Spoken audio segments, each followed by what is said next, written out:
All right, we are live. Look at Matt already in the chat. Good afternoon, fellow jaded Triangle sports fans. I think that's what the top 10 losses has kind of proven for a lot of folks, including Davis. Davis, I saw your Instagram messages as you were like live messaging through the top 10 yesterday.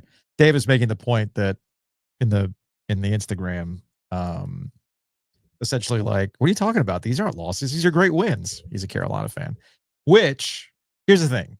Because people are being like, I think you brought up like top wins or something like that. Well, top wins are easy, man. Like, hey, 2006 Stanley Cup. Right. I mean, that's of course, yes, that's going to be on there. So that's not very creative. I see what you're saying there. Here's what I think would be interesting. And maybe we'll do this when I'm back from vacation after you do your War Machines. Okay. What if we did a great what was that? I'm trying to remember, like on WPTF, they used to do Triangle Trader. I think that what was called. Is that what it was? It was called Triangle Trader. And like, well, it was like on Sunday mornings, right? And somebody would call in and like, hey, I got 2 tractor trailers that need some work, need a little love, but I'm willing to swap it out for, like something. And then here's my number, whatever. Somebody would call in and be like, hi, I inherited, I don't know, a lot of 50 Nintendo games, and I'm willing to swap them out for something. So I feel like we could probably do a Triangle Trader where, hear me out. Like if you're a Carolina fan, I'll give you the 2012 national championship. Going through Kentucky, getting the whole revenge thing. I wave a wand. Everybody's healthy. Everybody's wrists are perfect. Okay. You get through Kentucky, you win the whole thing. However, you got to give back the Duke double whammy on K. Got to give that back. Right? I don't know if I can. 1983. Wiped off the map. 1983 never happens. Okay. 4. The glass slipper does not fit. Okay. Sorry. However, you don't go through 40 years of that shit. You see what I'm saying? Yeah. Like you make the NCAA you get another, tournament. you get like a ACC title here or there. You get plenty of ACC titles in there. You make it to a Final Four every so often. You just don't win another title, but you also don't suck for 40 years, if you will. Right? So I think there's like a Triangle Trader segment we can do. Paul, with a quickness. Paul with a quick. I'm not trading that title. Not worth it. I guess the other end of that would you have to suffer those Duke losses? What do you mean? Like, I don't mind giving up wins for a title, but would you have to trade the wins for over Duke? Would they now become losses? Yes. But it plays out the same way. Duke doesn't win a title. Duke doesn't win a title. You don't knock out K, but they lose in the final. Okay. They gag. Okay. In the final. They blow a historic lead. Not you. Okay. But you get 2012 in return. See what I'm saying? I think that's probably a better way to do this than, top wins or something like that. Think we could do that? A little Triangle Trader? Anyway, let's go. Trade your Stanley Cup in 06 for the lottery win that gets you Sidney Crosby. No. Sidney Crosby's got 4. Absolutely not. Because there's no guarantee that you win with Sidney Crosby. Absolutely not. Anyway, Jim Rutherford did win a Stanley Cup with Sidney Crosby. Fair. Anyway, there's your YouTube live exclusive. Let's go ahead and do this. Let's podcast alongside Joe Giglio. I'm Joe Ovias. We are inside Eford Studios. It is just past 2:00. You know what that means. We are live on YouTube. It's all thanks to The Butcher's Market. Check them out online at thebutchersmarkets.com. Get your hot dogs, get your salmon, get your pre-made meals, get everything you need to grill. And soon you'll be able to get some OG Light at the Butcher's Market. Very excited about this. So again, we thank them for sponsoring OG Live here on YouTube with the podcast to follow. Nyheim Hines is going to be in studio. Well, he already was in studio. We will present you that conversation we had with Nyheim Hines in a little bit. Great to catch up with our guy. I hadn't seen Nyheim. 29. That's crazy. He's going to be 29 this year. Just another reminder we're all old, man. Just another reminder we are all old. So the NBA draft was last night. The inevitability occurred. Cooper Flagg was taken with the overall #1 pick in the draft. Good for downtrodden Dallas, to come through and get their savior, right? Con Knipple was taken by the Charlotte Hornets, and Malwatch was taken within the top 10. By the way, that is more history for the Duke Blue Devils, with those three going in the top 10. That's the second time three freshmen from the same team have gone in the top 10. Duke did this back in 2019 with Zion Williamson, RJ Barrett, and Cam Reddish. The only other team to have three players go in the top 10 of the NBA draft in the same year was Florida back in 2007. That was the trio of Al Horford, Corey Brewer, and Joakim Noah. So this is pretty incredible for what Duke has been able to do. And I guess this is kind of like a jumping off point from what we've been doing with a brief history of Triangle Good. If there's anything that you take away from what Joe and I try to do on this podcast, is we're moving forward. We're not trying to be caught up in the old days and remember some dudes. The reason why we do things like brief history or Triangle Good is to contextualize why things are the way that they are here in the Triangle.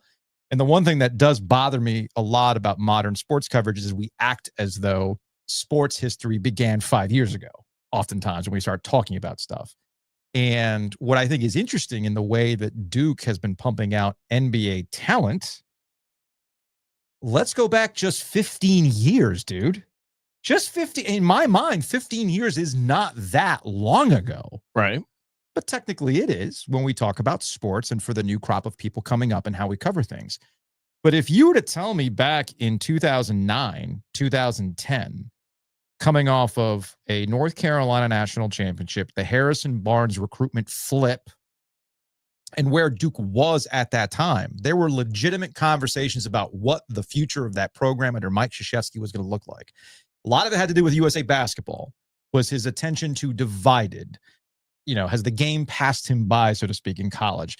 Is he focused on making Duke a perennial power?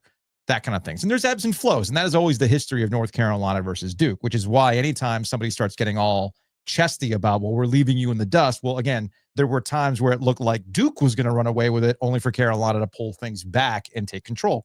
Roy Williams coming back being a prime example of this. But pretty important. Kind of an important thing here. So a lot of credit goes to Chris Gallo, who does Daggum Box Scores, which is a fantastic newsletter. I absolutely love Chris's visualizations when it comes to putting things in context. And I think it was last week or the week before he had put together first round NBA draft picks going into this NBA draft that took place last night. And he put it all in the shades of blue and the amount of players taken in the first round and things like that. The most telling thing is after we had buried Duke, and I say we because everybody was burying Duke back then.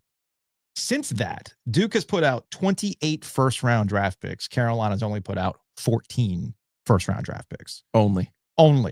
But you look at more recent history, the last up until last night with Drake Powell, who I think, 22nd last night? I lost track of who's going where and who's wearing what hats. Because there was a lot, including Malwatch last night. A lot of weird trades and right swaps and everything else.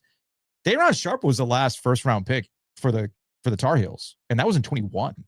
So Powell breaks a bad streak for the Tar Heels here. And I do think that this is illustrating a couple of reasons why I think Carolina fans are having this kind of existential moment when it comes to the program, in that all of the hallmarks of what differentiated you as a basketball program aren't necessarily there anymore. Because remember, at least when I started coming up in the business in the mid-90s and the early 2000s, one of the great differentiators beyond just national championships was, yeah, that's great that you have as many titles or whatever, you've won an ACC title, but if you want to go pro, well, you got to come through us. We are the home of NBA talent. You'd see this at the Smith Center when they would put it on the Jumbotron, keeping you up to date with all the guys who are pros and all the people who have won championships and everything else. That was a feature of North Carolina that differentiated them from Duke that would not develop you. Oh, fine. You want to go to Duke? Cool. But you're never going to be an NBA pro. Just look at all the guys who wash out once they go to the NBA. That has flipped. That has flipped between the Tar Heels and the Blue Devils. That's not to say it can't flip again, but here's my big question. Here's my big picture question on this. Does it matter in 2025 going forward? Because in the 90s and the early 2000s, and really up until, 15 years ago, NBA talent on your roster, future NBA talent on your roster, was a differentiator for you as a national championship contender. But what do we know about college basketball now? Got to be old. Right. Doesn't necessarily matter if you make it in the NBA or not. Mm-hmm. You know, it's interesting. Mike Krzyzewski had the same label as Bob Knight, that he was a great coach. Mm-hmm. His college teams were unbelievably successful, but the players did not, for whatever reason, have success in the NBA. And it's kind of funny now that we have the benefit of history. Well, North Carolina was on an all-time fucking heater in the 80s when it came to producing pros. Yeah. Like, this wasn't just some random crop of guys. No. You have James Worthy, Hall of Famer, Michael Jordan, arguably the best to ever play. Sam Perkins and Brad Daugherty are both borderline Hall of Famers. Excellent pros. And Brad Daugherty was the number 1 overall pick. Mm-hmm. Kenny Smith, played 11 years in the league, helped the Rockets win 2 titles. Like, Kenny Smith was a fixture in the NBA. Then they have a lull until you get to the classes with Stackhouse, Wallace, Carter, Jameson. I mean, that was some kind of. Then there's another run there in the 90s. Meanwhile, Duke had Gene Banks, the G-Man, Mike Jabinsky. I mean, they had good careers. Yeah. Don't get me wrong, but not. I mean, not all time. Right. You know, so it's funny. The things we held against Duke or Indiana or these other teams was, well, you don't have Michael Jordan and James Worthy. Okay. Take a look around, guys. Not a lot of those guys. The only team that could even come close to that, getting back to your 83 conundrum, was Houston. There you with go. Clyde Drexler and Akeem Olajuwon. Yeah. So, man, it's hard if you're Carolina. I think, as Paul puts in the chat, okay, but what did all those draft picks get Duke and Kentucky? 2 titles in 15 years. Not a great return. Well, that's exactly where I was going. You're starting to get more instructive to me of the mindset of a Duke side of it. Like, okay, you want this, you want to be UConn with these championships, but what about recruiting? What about draft picks? What about consistently being in the tournament? What about consistently going to the Final Four? Now, I think Paul raises a good point. The 19 Duke team, who did not make our top 10 or our honorable mention. I mean, that was obviously a missed opportunity. Oh, the Zion year is a big what if. And it was a self-inflicted wound because Mike could not seem to figure out who his bus driver was. It was supposed to be Zion. And it should have been Zion. At the beginning of the year, it wasn't. Sure. At the beginning of the year, knowing what you had and how you recruited, RJ was the bus driver. But as the year progressed, no. Zion was, I mean, heck, from that Kentucky win in the Champions Classic, it was Zion's team throughout, and why they kept trying to make that a thing, I never understood. No, what I'm trying to get at here is, let's try to stay consistent in why Duke and Carolina are elevated above everybody else when we talk about college basketball. And one of the things that has always been viewed as great pride for Carolina is that it's not just a basketball program, it is basketball. You know, we've had the greatest player come through. We have the family. You come here, you're not insulated, but you're embraced by this basketball culture. And the through line of NBA, or really basketball in general, there's this through line that has a Carolina aspect to it. Let's not act like, especially for the younger people out there, let's not act like that was a huge differentiator between you and Duke. But that's now been taken away. But I say that going forward, what we know about college basketball now, this will kind of springboard us into Cooper Flagg specifically. College basketball has changed so much because of NIL, the transfer portal, and everything else, that you don't necessarily need all that NBA talent to win. Almost feels like college basketball is a year-to-year proposition. There's that. I don't know how Duke does it, by the way. I really don't. That's another aspect to this too. It's impressive what they're doing. I will say that, but you know the Rutgers thing last night. Oh, what with Ace Bailey and Harper, both of them. Yeah, you could be like Chuck Amato. Famously had 4 defensive linemen drafted once in the first round. He famously only won 3 ACC games that year with 4 defensive linemen drafted in the first round. Right. You can have a team like that and kind of struggle in football. It's understandable. I can't think of a single excuse for Rutgers to have 2 of the top 6 picks in the draft and not so much as make the NCAA tournament. If that's not a gigantic red flag to these NBA teams, I really don't know what is. Yeah. You know? Yeah. Like, think about it. Ben Simmons, I said the same thing about seeing Ben Simmons get outplayed by the Martin twins in Brooklyn. and my boys, my dogs. Your boys. And I was like, this is it. This is the number one pick. This is the future of basketball. He sucks. Dennis Smith, another guy that I thought struggled to understand the concept of what basketball was about at NC State. It wasn't about your triple-double. It wasn't about letting a guy score. It wasn't about trying to go get the 10th rebound. It was about trying to win. Yeah. And look at his mixed results at best in the NBA. Yeah. And now, as James has correctly pointed out to me, well, what did you think of Anthony Edwards at Georgia?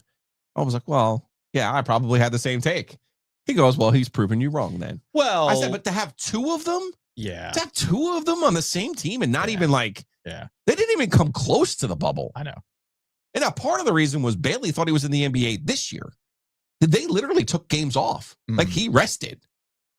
Like he had load management games for Rutgers this year. And I can tell you what you can do with that. One last point I wanted to make about the differences between Duke and Carolina, and to kind of head this off, because I know we'll get comments in YouTube and an email or social media with things like that.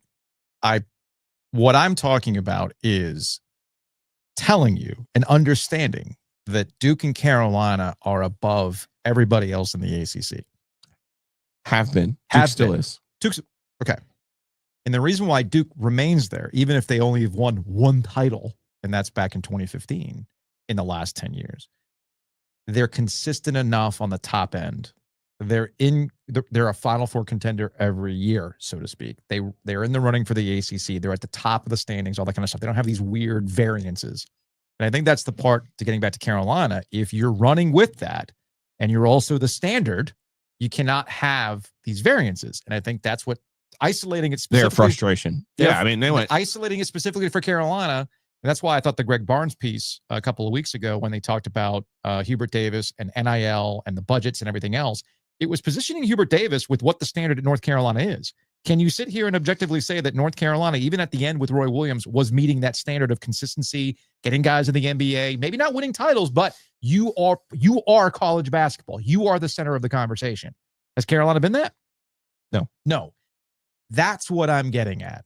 And when you go back 15 years, Carolina was exactly that. And Duke was the one that was in a position of, man, you better get your shit straight, which they have, as evidenced by what we've seen. So it's not about the end goal of just winning a title, because I've always said that with Carolina and Duke, man, it goes beyond that. It does. Okay, it goes beyond that. So and if you can't admit that, even as a Carolina fan, then I question whether or not really you get it sometimes. So because the coaches get it.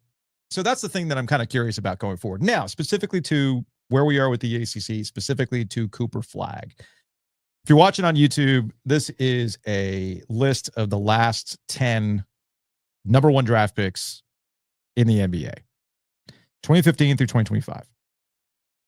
Go back to 2015, you got Karl Anthony Towns, Ben Simmons, Markelle Fultz, DeAndre Ayton, Zion Williamson, Anthony Edwards, Cade Cunningham, Paolo Banchero, Victor Wembanyama, a dude I completely forgot about, Zachary Reese. How do you pronounce that guy's name? Risa Shea. Risa Shea. Thank you. I'd actually forgot about that guy. Oui. And Cooper Flagg. This gets us into what exactly do we expect out of Cooper Flagg going forward in the NBA? And I think if you look at this list and you start talking about Cooper Flagg, you recognize, man, this is a 50-50 proposition as always. Some of these guys, I mean, look, Anthony Edwards, as we just talked about. It's not 50-50. It's 30%, just like 30%. NFL quarterbacks. Yeah. Well, you look at Anthony Edwards, right? I mean, here's a guy with the Timberwolves who's gone to 2 conference finals. That's pretty impressive. Yeah.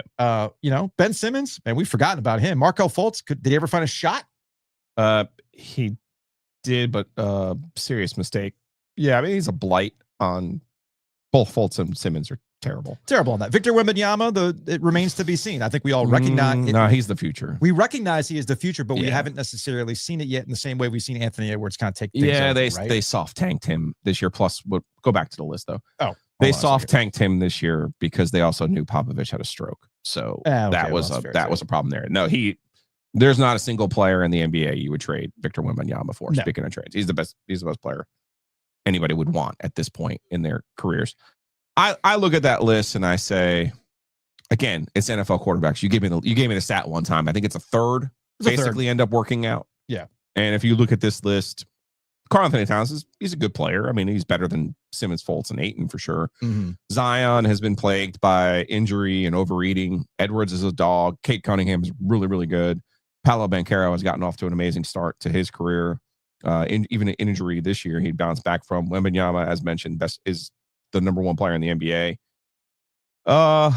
Reese Shea is one of those dudes. Olo Candy, you know. Okay. Sometimes you get a guy at the top of the draft, and not all 5 stars are created equal, and not all top picks are created equal. No. What's odd to me about Cooper Flagg, and we've spent a lot of time talking about Cooper Flagg this year. I got a lot of Cooper Flagg takes. I'm not going to rehash all of those. Sure. But if I was my old friend Dave Tellep and I watched Cooper Flagg play basketball, or if I was my old friend Sidney Lowe and I watched Cooper Flagg play basketball, I would say he's not ultra athletic and he's not a great shooter. Mm-hmm. So what is your talent? What is your talent? His talent happens to be he does compete. I thought I was going to say compete is and it. I do believe he can be an elite defender. Mm-hmm. I do believe that even without elite athleticism, I believe he can be an elite defender. Yeah. Does that sound like somebody, if he was your number one player, you're going to win a championship with? So when I get back to Cooper Flagg, now it becomes, who are you with? Mm-hmm. You're with Anthony Davis and Kyrie Irving to start anyway. Yeah. And Nico Harrison and Jason Kidd, who should have told Nico Harrison, I'll see you next week. And Jason Kidd might be the next coach of the Knicks. Sure. So, sure. Anyway. So I don't think he's in a great situation. I know some people look at him, like my son Jackson says to me, Mavericks are stacked. Well, sure, if everyone's healthy. True. And everyone plays. And I do think in that situation, they're not going to rely on him to be their best player. But I think if you look at Cooper Flagg, again, not a great shooter. Doesn't mean he can't get better. Jason Tatum wasn't a great shooter when he left Duke, but he became a better shooter. Oh, yeah. I mean, so there's an opportunity there. Please don't get me wrong. But right now, if you were to ask me to evaluate him as someone who follows the NBA and knows the NBA, I would say he's not a great shooter. He's not a great athlete. And he's also 6'7", by the way. Yeah. Not whatever Duke listed him at. Yeah. So he's a 3, and that's fine. He could be a 3. Mm-hmm. But if you're a 3 in the NBA, guess what you're going to have to guard? Hyper fucking athletic people. So that's the most athletic position in the league. I think that to me affects the Knipple conversation more so than Cooper Flagg. Good luck. So, okay. I think what's going on with Cooper Flagg is what we talked about on the mailbag last week when we had the conversation as to whether or not I was a Disney adult. Okay. And the reason why I push back on that sort of stuff is that I like Disney. Hell, I love Disney. Mm-hmm. I don't like Disney fans. And you also saw one important distinction. It says if your avatar is either you with a character or dressed as a character. This is true. So all right, I will give you credit. Now, I think the same thing's happening with you and me when it comes to Cooper Flagg. Okay. Last year, I spent most of my time going to basketball games in Durham. I saw Duke. You saw him a lot. More than any other team because why the hell not, man? We got this guy coming through for 1 year. Let's watch it, right? I think Cooper Flagg is going to have a very long, successful NBA career. Does that mean he's going to be a top 5 NBA player while he's playing? Not necessarily, but he's going to have a very productive career and he's going to be a key piece to whatever team ends up being successful. That is my opinion. There's too much compete. There's too much polish. He's very good. I kind of had this epiphany today while I was in a waiting room getting my son's Honda Civic fixed. Okay. You know what? I finally had a Colin Cowherd moment. Cooper Flagg reminds me a lot of Honda. Okay? In that, there's nothing sexy about a Honda. Now, don't get me wrong. I came up in a time where I thought a 1991 CRX was the hottest shit ever. Okay? Or like a Honda Prelude with the pop-up lights was like the hottest shit back in the day. But even the most high-end Honda is still at the end of the day a Honda. It's reliable. It gets you where you need to be. You're going to have it for a long time. You're never going to have any complaints about it. But you know what it isn't? It isn't sexy. It's not sexy. That's Cooper Flagg. Cooper Flagg is so polished, so good. He's so NBA ready for what the corporate NBA is now that of course he's being lapped up the way that he is. But I don't see it as sexy. Go back and watch the entire season. Everybody was waiting for the moment. Zion gave you a moment right out of the freaking gate. But much like a high-end exotic sports car, which was Zion. Notice he broke down a little bit. Yeah. Oh, man. Let me get some Duke people mad. Okay. If Cooper Flagg averages 13 points and plays for 13 years, 13 points, 7 boards, 3 assists in the NBA. Okay. You okay with that? Sure. It's Christian Laettner. I think in the NBA, which no Duke fan wants to be Christian Laettner in the NBA. I think it was, who was it? Was it Nick Wright who said he used the Chris Webber analogy for Cooper Flagg? Okay. It's like, Cooper Flagg's going to have Chris Webber's career. Better scorer than Cooper Flagg. But let's just say he has his career. Okay. Yeah. I mean, makes a bunch of all-star. I made a bunch of all-star games. I had good teams with Sacramento, but he was either 1 or 2 on that team. I think the real key to Cooper's success in the NBA is to be the 3rd best player on a team. Okay. I think he has a real chance at that. Last thing I'll say about Cooper Flagg too, I think the reason why there's this kind of conversation around him, every draft evaluator that I've read, whether it's San Vicini or like Jonathan Giovanni and all these other things, like reading what they think about Cooper Flagg, he checks off all the things that you would want, much like a Honda. I want all these things in my car: reliability, yada yada yada. Smart, good passer, can rebound, can defend, all these things, right? So, but none of that is exotic. None of it is sexy. And that's where I think when we start talking about, he's the best freshman I've ever seen. This is the last point I'll make before we move on, because I think the same thing applies to Con Knippel, who I like, by the way. I like what the Hornets did. Although I was joking with Nada, I was texting with Nada earlier. I'm like, am I crazy to think that this is actually an adult pick by the Hornets? I texted Walker Mel last night too. I was like, are the Hornets like making the right decisions finally? He goes, yes. But as Nada pointed out to me, and he's right, the Hornets are going to score 140 a night, but lose by 10. Because that's where I think the Con Knippel thing. I think Con Knippel is underrated in terms of his offensive utility. I think he's more than just a shooter. I think we saw moments last year where he was more than just a shooter. He's a very head-up player. I think he made good decisions. I think he was more than just that. But are you telling me that defensively, he ain't going to get cooked in the NBA? And that's where we get to the current state of the ACC. I think it's a mistake to start putting Cooper Flagg up with some of the best that we've seen in the ACC coming out of college ball, knowing full damn well that college is not what it used to be. We can sit here and objectively say that the NBA is a better league today than it was 20 years ago. And the reason why is the skill set is way better now. Deeper. It's international. Yeah. All those things. You cannot say the same thing about college basketball. He only played against one other pro. Right. So I think it's tough to judge. Yeah. Based on what we've seen in college, because the Duke team and the ACC that Duke team had to go through is in no way, shape, or form what even Zion Williamson and Kobe White and those guys dealt with in 2019. That's how much college basketball has changed in the last 5 to 6 years.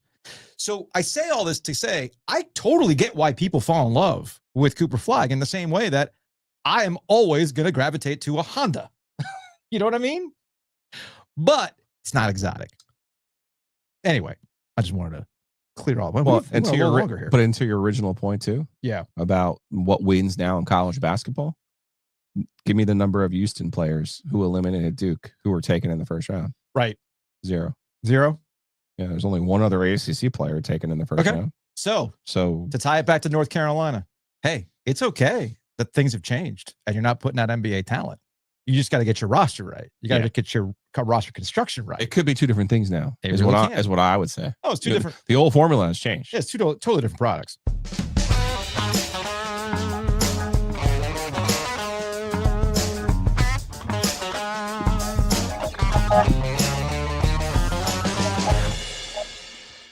Joining us on the Heistra Automotive Group hotline is Katie McGee. She's joining us because we've got a very cool Special Olympics North Carolina thing taking place.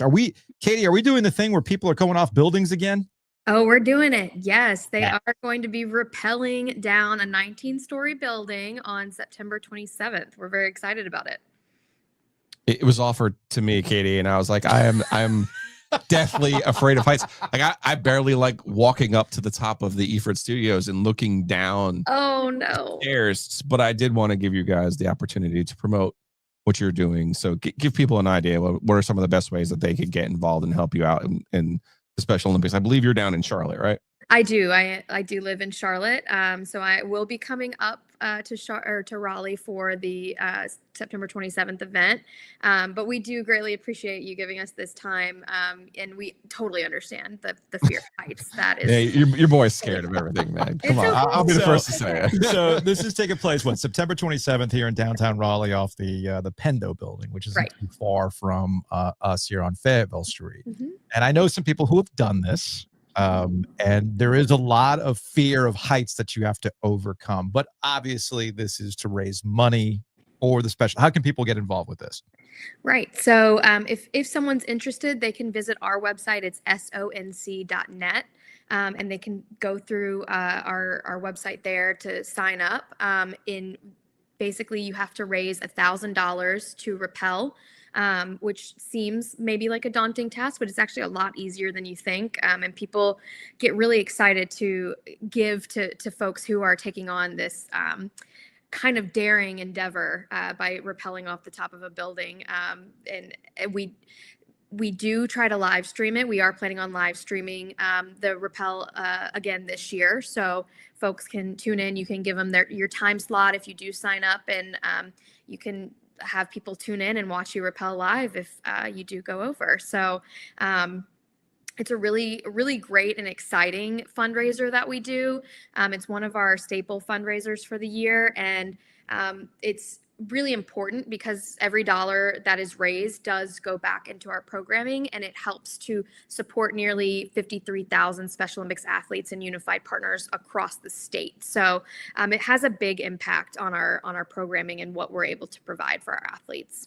How many people get to the 19th floor and are like, "Nah, I can't do this." It's not many, but it does. Okay. It does happen. I've been on staff with Special Olympics North Carolina for about 9 years now, and I've seen it maybe happen. I'll give it maybe 5 times. Okay, but they still raise the money, so it's just a matter of That's what matters. That is what matters. Yeah, absolutely. And the thing that we like to say is, yeah, absolutely, it's terrifying. I've gone over the edge twice. We used to be at the Wells Fargo building in downtown Raleigh, which is 30 stories. Oh. So we've recently gone down from 30 stories to 19 stories, if that makes you any more inclined to go over. No, Not as tall. It's It's fine. not as These tall. stairs bother me. But I have gone over the edge twice, and I am not someone who is afraid of heights. I've gone skydiving, I've gone bungee jumping. I'm a little bit of a daredevil in that way. And even I, when I got to the top of that building and I'm leaning back, even I had a little drop in my stomach. So it's certainly something challenging and something that people are like thinking twice about, when they're getting there that day. And that's part of what we like about it. Because as we say, our athletes are challenging themselves every day to get out of their comfort zone and try something new, and to really push themselves past their limits, or to up their limits in that way. So it's something, that we're inspired by our athletes, and everybody that's going over the edge is putting themselves in our athletes' shoes for the day by trying something they may not be as comfortable with. Well, Katie, we appreciate the heads up on this. Hopefully people will catch this. Gives them a little run up too, September 27th. Build the courage Feels up. like planning for our purposes, Katie. I don't know if you understand how big this is. We're not great on planning and giving people a runway. A heads up. To I some- appreciate Our specialty. Well, we appreciate the time to get to chat with your audience and you guys about Over the Edge. It's going to be a really good day. And our hosts at Pendo are phenomenal. So a huge shout out to them for working with us and letting us use their building. It's a beautiful building. We will do a live broadcast on WRAL on noon on Friday, the September 26th as well. So if you don't go over the edge, you can still tune in and see someone from WRAL going over the edge as well. Who's doing it, by the way? Her name is Grace, and she works with health reporting. Oh, okay. Okay. Our guy Aaron Thomas would have done it. Elizabeth I know this. Garner has done it as Yes, well. Okay. yes. She's built different. She's built different. Different. She's very outdoors, all that kind of stuff. I could never. Katie, we appreciate the time. Best of luck. And I don't know, you might catch us out there. No, it's spectating. Watching. Sure. Come out, join the fun. You can watch. Yeah, if you want to even come out, we do live emceeing throughout the day. So we're at a little table with a microphone, kind of giving people shout outs as they come down the roof. And I think you guys would be really good at that. So we can do that. On the ground. On the ground. Yeah. We'll definitely do that. Katie, thank you so much. Thank you so much. Have a great day, you guys.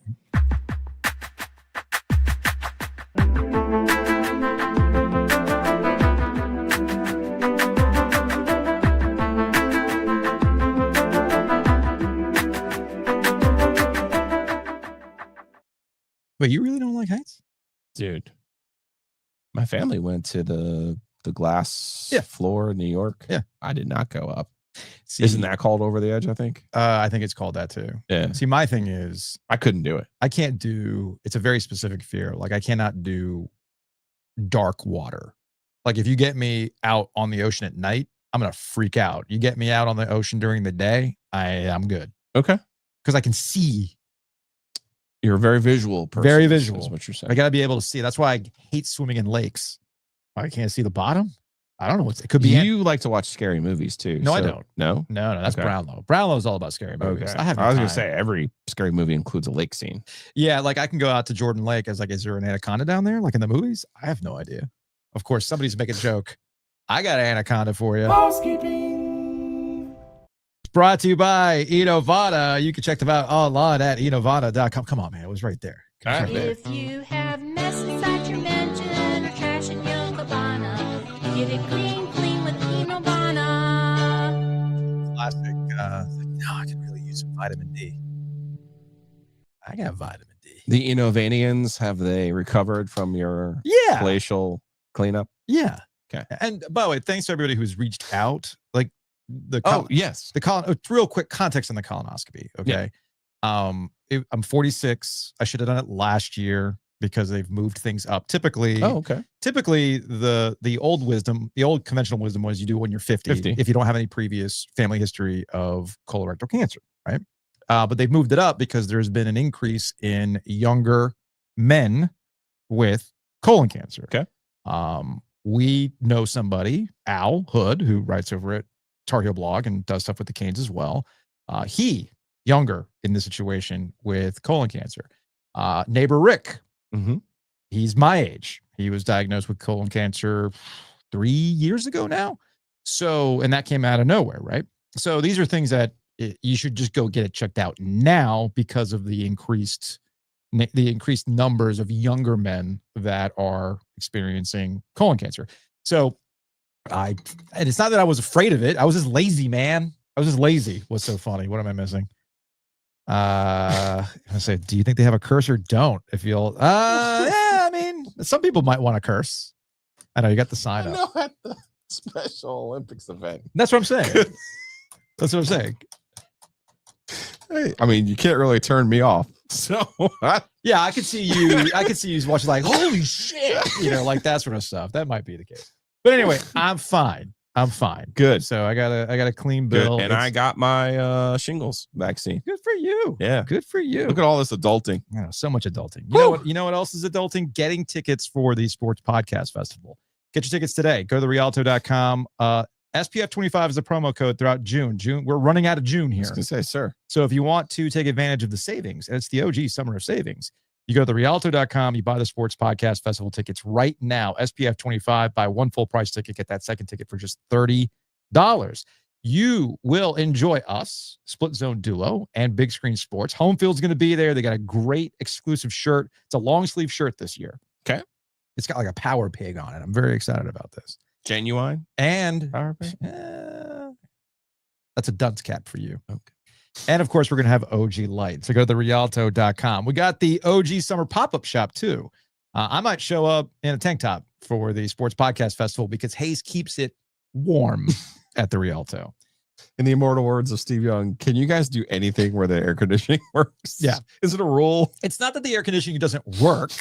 It works. It's just not strong. That's all. So I might have designed a sleeveless shirt, a tank top specifically for this event so I could stay cool while we do the Sports Podcast Festival. We got the trucker hats are back. And of course, we've got a new golf hat. It's all at the OGTriangleMediaShop.com. It lasts throughout the summer. People have asked about shipping and whatnot. I think the way it works is like 7 or so days after you've ordered it, it comes in, they screen print it, they embroider the hats, all that kind of stuff. So hopefully the turnaround time is around 20 days. Because again, this is like artisanal work we're dealing with here. Okay. Artisanal work. So go to OGTriangleMediaShop.com.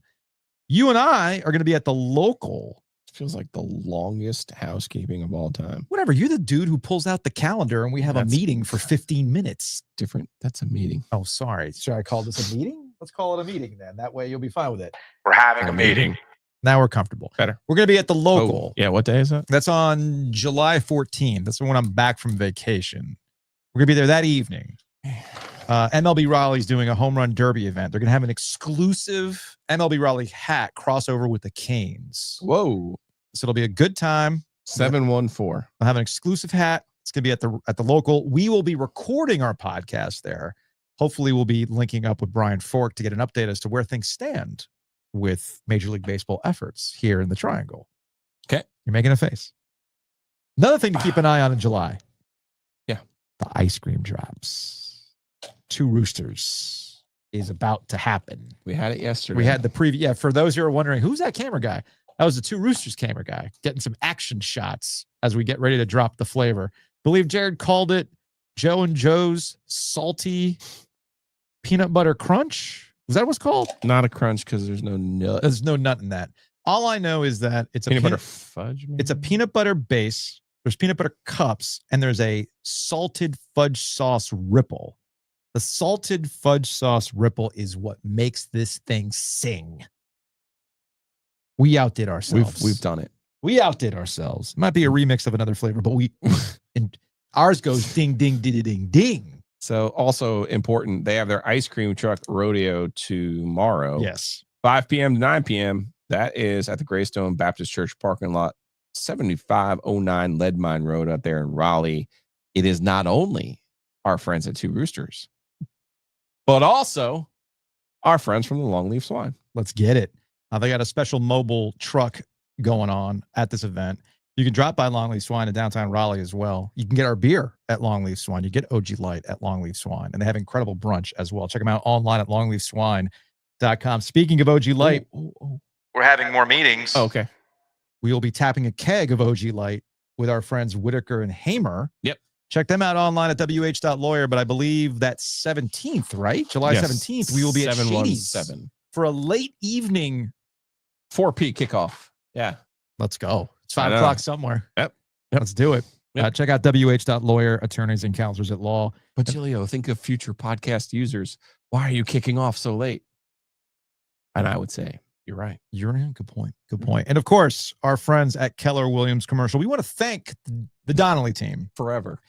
for an incredible 6-month run. Forever. We say goodbye to our friends at the Donnelly team as corporate champions in 2025, but we are forever indebted for them because they're smarter than us. They're better than us. Absolutely. So this is how forward thinking they are. So why wouldn't you want to work with them when it comes to commercial real estate? So trianglenccommercial.com. 919-616-8681. We always love our corporate champions. We know our corporate champions don't always stay with us for the entire year, but we always support them. They support us for as little or as long as they want to. But a big fan of the Donnelly team for helping us out here in early parts of 2025. So off to the sunset. Maybe we will hear from them in 2026. You never know. Yeah. You never know. Yeah, But the door's always open. the door's always open, but we thank them for being an OG corporate champion here in 2025. Do we have any other things to get through? No more meetings? Well, I mean, Before we say hello to Nyheim Hines? no.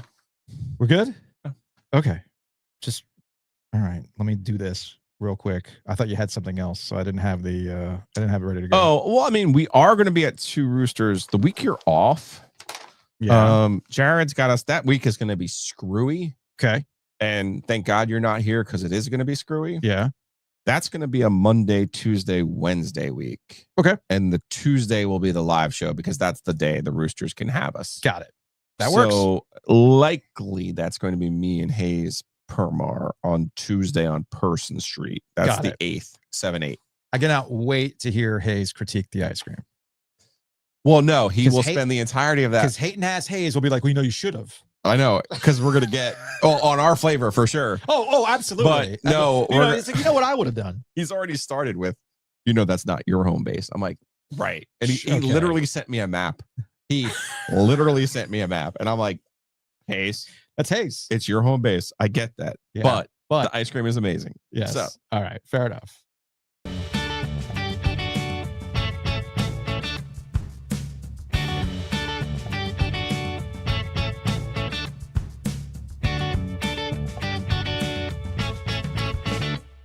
Joining us on the Heister Automotive Group microphone, Nyheim Hines, joining us in studio here at Eford Studios. What's up, man? It's been a hot minute since I think last time I saw you was at like a high school OT event.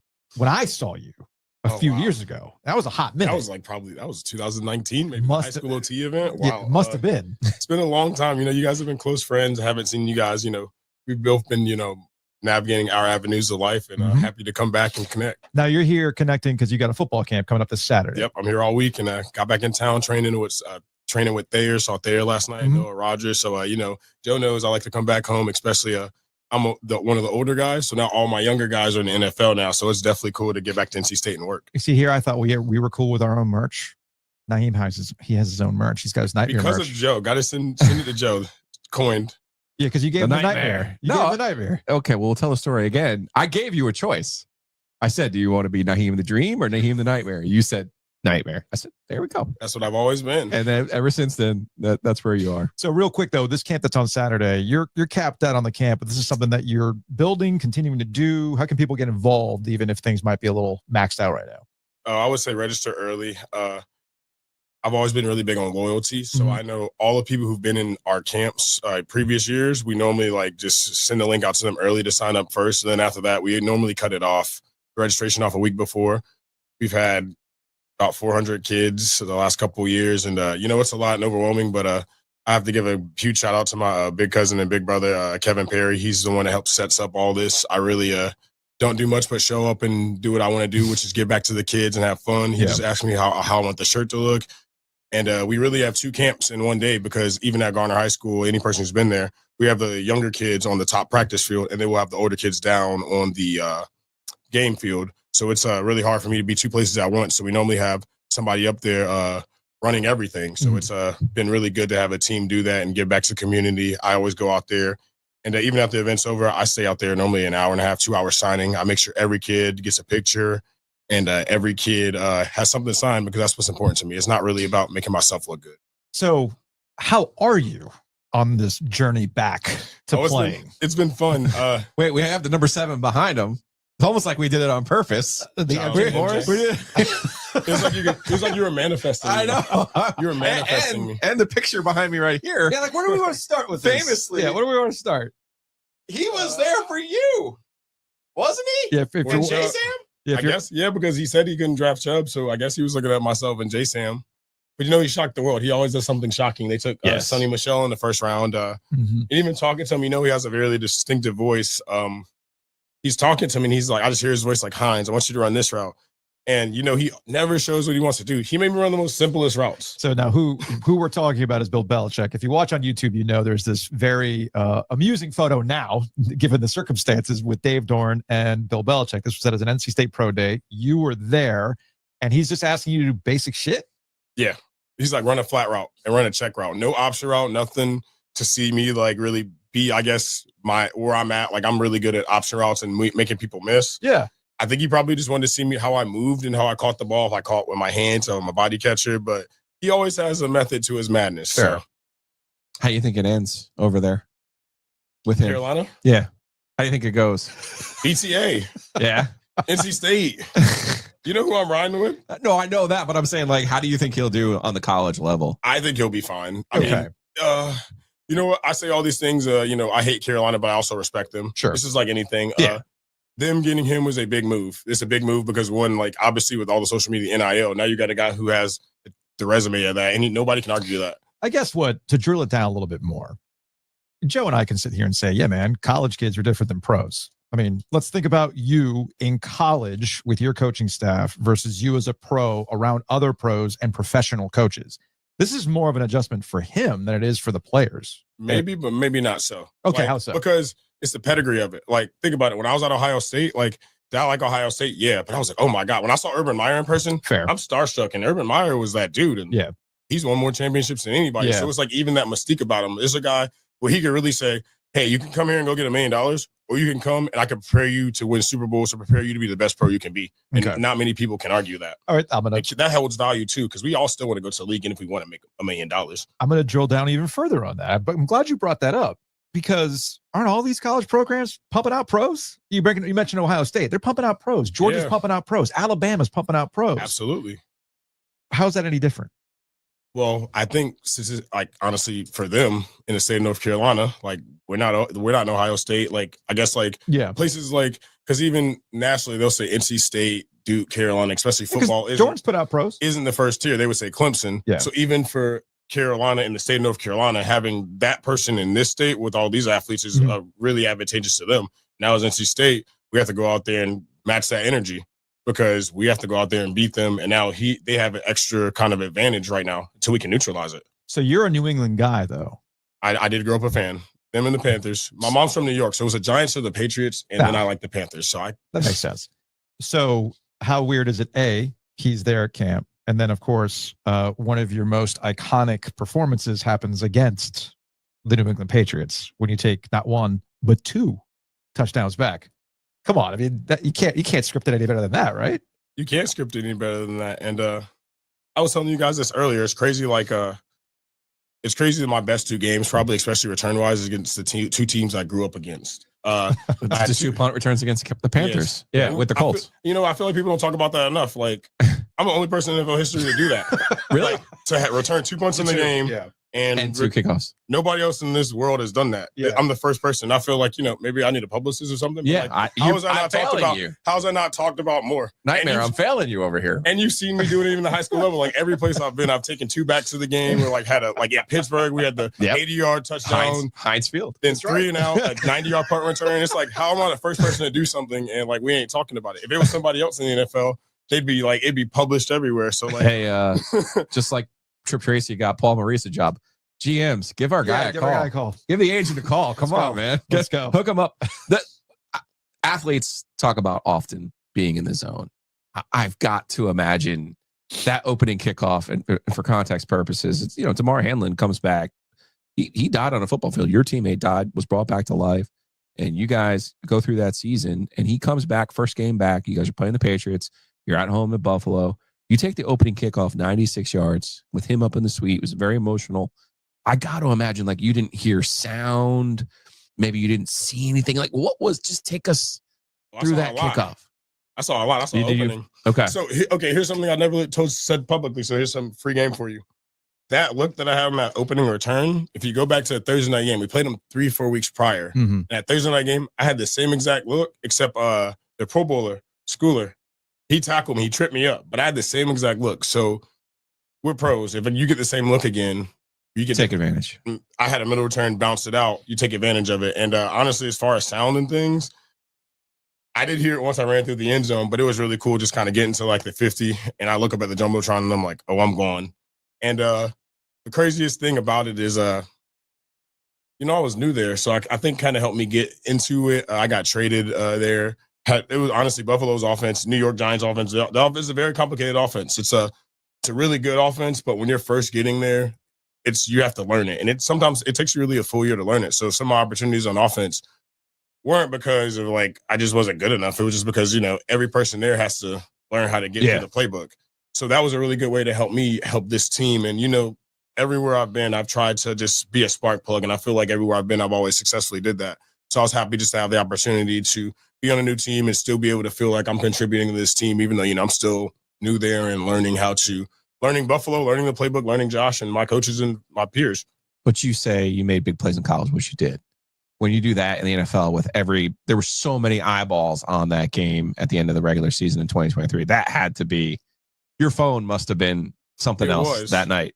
My phone was ringing up. But you know what? The biggest thing I tell people and the athletes is like, the best thing you can do is prove it to yourself. Mhm. Because honestly, my whole life I've always been fast. Like people can maybe say maybe I was a prodigy growing up, but I was thankful. I've always had speed, and that's something uncoachable. So every level I've been able to break 2 kickoffs, and then like I've always been the fast person on the field. Then I get to the NFL, and I'm like, okay, I can still run by guys, and okay, I can still do what I did in high school and college. And then you just start believing, like, dang, like, okay, Nyheim, this isn't fake. Like, because even like there've been times like the Carolina game, I'm like, dang, like, was this luck? Right. So even now, it's like, okay, I am who I think I am. I think I've been, since I've been in the league, statistically and honestly in the eye, one of the best, if not the best returner, especially dual threat, since 2018. So I'm happy to prove that, and can't wait to get back and continue to prove that. Yeah, I was gonna say that's where you're in. That's kind of the mode that you're in right now, right? You have your jet ski accident. You are with the Browns last year, but you're still in a prove it mode. We got workout videos that I can. We recorded this on Wednesday, so I can just go ahead and splice that footage on top of what we're talking about right now. So you feel like yourself again. Yes, took a lot of work. Been a long rehab for 2 years. Cleveland, and even when I was in LA with Dr. Elatrosh, I was actually out there. I saw Aaron Rodgers do the Achilles things in 2 months. 2 months, I was right there. Yeah. So it was a rehab, like as athletes, especially in my journey, I feel like everything's kind of came a little bit harder. I did everything they said, and I just still didn't feel right. And Cleveland, they pushed me really hard, but I just didn't feel ready to go last year. So even this offseason, I had to go to Tampa for 6 weeks. Learned a whole new, actually a whole new movement to help my nervous system fire called GOTA. I saw my man Sean Pena down there. He's a guy who helped me with a lot of my rehab, and then Ron Weathers out in Charlotte. Both those guys have been an instrumental part of my rehab. So honestly, even though I've done everything to great, resources told me to do, was like my knee still wasn't feeling great. So I even had to go put my own money into this, go travel, go away from my family in the off season to figure this knee stuff out. And it's been a long ride, but I'm ready to go, and I'm super excited. And wherever the phone rings, I've had 3 workouts for the Colts, actually, of all teams. Okay. The Texans and the Browns. And actually, honestly, all the feedback I've gotten is better. The first time, obviously, had some work to do. And even the last workout I had, they were like, okay, just about there. Okay. And that was 4 weeks ago. So it's like about every 3 or 4 weeks, I'm just turning the corner. And I've always still been able to run fast. I just ran 23.8 miles on the treadmill the other day. I can you might have a future as a speed influencer. I've seen this on the socials. No, I am Speed and the other guy. I'd probably Paul Ashton. I'd probably coach or be an analyst. Maybe I like to be in the media field. But yeah, I got a spot for you. You know this. I've known you for a really long time, and you've always had your eye towards what happens in life after football. You always have, even to the point of leaving NC State after your junior year, because you said, I got to get my clock going here. I can come back. We can do whatever. But the truth of the matter is, I got to get on with my life. And I've always respected that about you. So what was it like this last year? Because you're going to be 29 this year, which is crazy, right? I've known you since you were 16. So you're going to be 29. And during the winter, I think you saw James at a bar. He texts me. He goes, he's taller than me now. I know. Well, and that's not saying a lot. He's not faster than you, though. Hey, and I saw him in a bar. That's the problem. That's the issue. I'm like, wait, he texted me. I know you did a double take. Yeah. Those are the things that'll really set you into the motion. Wait a minute, how old am I? I remember all this. Yeah. So at least I had to see him before 1. Thank God. But you've always had an eye on what's going to happen next in your life. Bojangles, whatever it is that you're going to go and do. And I know that about you. But how hard was this year wrestling with the idea of, shit, man, this could be it? Boy, shit. Like, I got a therapist. Shout out to Dr. Tracy. She's helped me through the accident. Yeah. I've had her since then. And if you want to be really honest about all that, I had those thoughts, especially with the knee. The first year of my rehab, I was like, Jesus, I was behind. Mm-hmm. And I started working on getting my real estate license in Florida and here, and started doing some classes, but it was really tough. And then honestly, like playing, and I've never really been hurt. I didn't have my first surgery until 2021. It was a scope. Yeah. So yes. Yeah, you were hurt twice. One of those losses made the list of top 10 honorable mention losses this century that we did last week. So for NC State? Yeah, the Clemson and the Notre Dame games. Oh yeah, I still hate that. Man. Sorry. Hey, look, my bad. Look, I'll say that Clemson game, it was tough too, because I promise you, I probably couldn't have played. So as good as I did, it was a lot of just dogging me. I did not want to lose against Clemson, and I'm still 0-3 against them. I still think about 2016 all the time. So that one hurt more than 17. Yeah.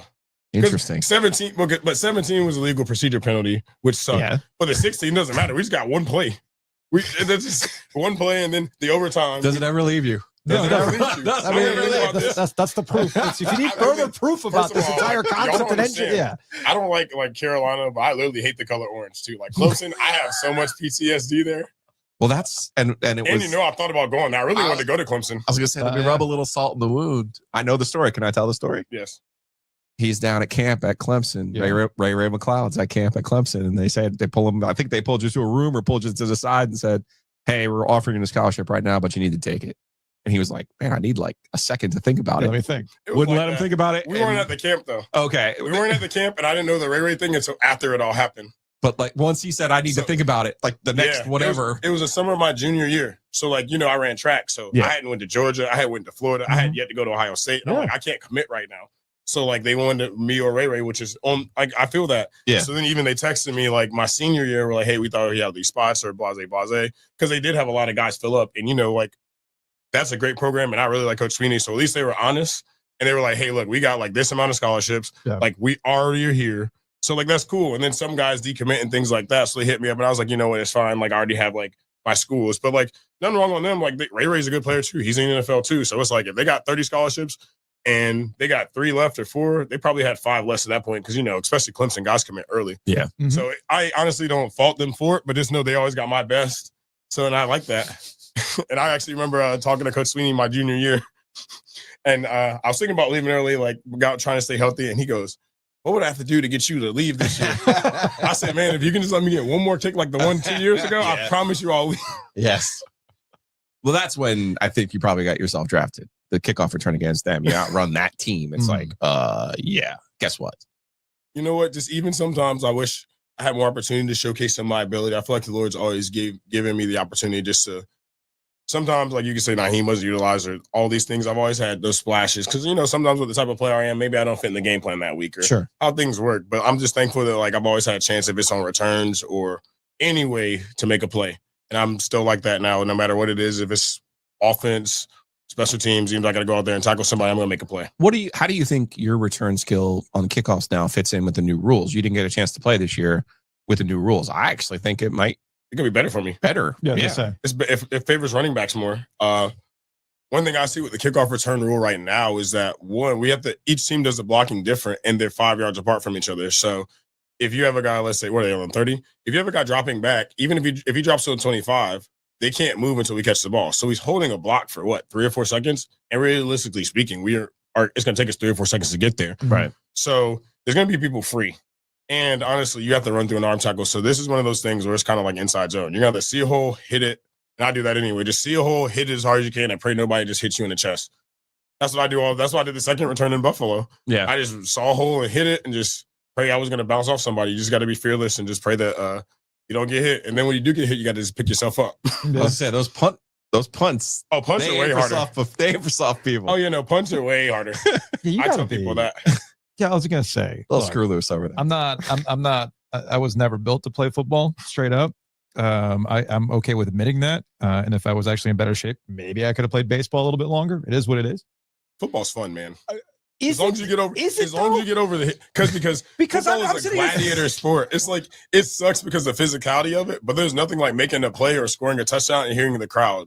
What I was getting at is, of all the things about football, the one thing that of all the things on the field, the thing I'd want to do the least is catch a punt. Oh, I think it's okay. You're nuts. I tell people this all the time. Like, okay, besides quarterback and DB, I would rank punt return up there because you have to, especially in a place like Buffalo, the ball doesn't just come straight down. Like, right. When I was at NC State, I used to mess with the baseball team all the time. We need a dome, baby. That's what we need in Buffalo. No, because actually I played against friends in Buffalo, and I played against the Jets when I saw Bam Knight. Yeah. And I remember seeing Bam, and we talked about that fall, and also he was like, bro, I remember playing, y'all was cold. And I remember, like, obviously.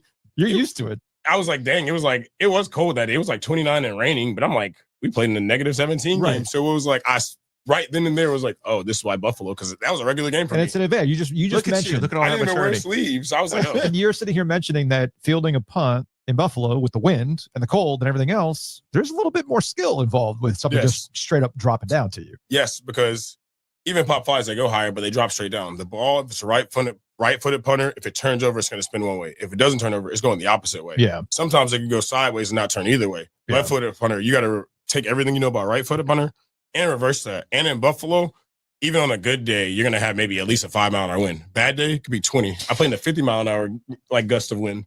In Chicago, it was negative 17. For most of my games, the wind gusts were 15. So you got to pick up, even now, even when I cough now, because of the skill, I've even like pick up some grass stone. I'll be like, about 7 to 10 miles, like 7 to 8 miles an hour. And more times than not, I'll check my phone and be right. See, but this is the mindset, man. Like, so my brother-in-law played football, and we were actually talking about this recently, and he said that he actually misses hitting people. Like, you either have that mentality or you don't. So I'm guessing you have to have that mentality of, yeah, I'm going to field this punt, and I'm anticipating getting my ass handed to me potentially. Absolutely and being okay not. with it. And being okay with it. I mean, that's in the back of my mind. It's like boxing. If you say it like that, like, yeah, I know I'm going to get knocked out. See, but again, that's the difference. Was it you and me? We ain't the same. You and me.